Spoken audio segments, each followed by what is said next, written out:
কিভাবে পড়াশোনায় ফোকাস নাই, পড়তে ইচ্ছা করে না, অনীহা লাগে, আবার মাঝে মধ্যে অনেক টানে পড়ি, তাও ভালো রেজাল্ট হয় না।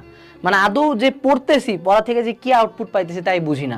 এইচএসসি যে টাইমটাতে তোমার পড়াশোনার একদম মোক্ষম সময়, সেই টাইমটাতেও তোমার পড়াশোনা হইতেছে না।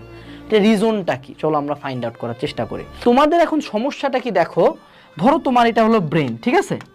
এই ব্রেনের মধ্যে তুমি যত পরিমাণে শীট ঢুকাবা, যত পরিমাণে চিন্তা, কাজ, কর্ম, হ্যান ত্যান প্যান, ধরো সেটু সে এখানে তোমার একটা অনলাইন কোর্স ঢুকাইছো, একটা ব্যাচ ঢুকাইছো, একখান টিচার ঢুকাইছো, গল্পের বই ঢুকাইছো, ডিবেট ঢুকাইছো, অলিম্পিয়াড ঢুকাইছো, 2টা টক্সিক গার্লফ্রেন্ড ঢুকাইছো, তারপরে ফ্যামিলি প্রবলেম ঢুকাইছো, তারপর তোমার টাকা নাই, তোমার ফিনান্সিয়াল প্রবলেম, তারপর তুমি তোমার চেহারা নিয়ে হীনমন্যতায় ভুগতেছো, তারপর তুমি জিমে যাইতে চাইতেছো কিন্তু জিমে যাইতে পারতেছো না, এরকম। তারপরে অনলাইনে এক কন্ট্রোভার্সি, আরেকবার এই ভাইয়ার সাথে আরেক ভাইয়ার পোগা মারামারি, এই নিয়ে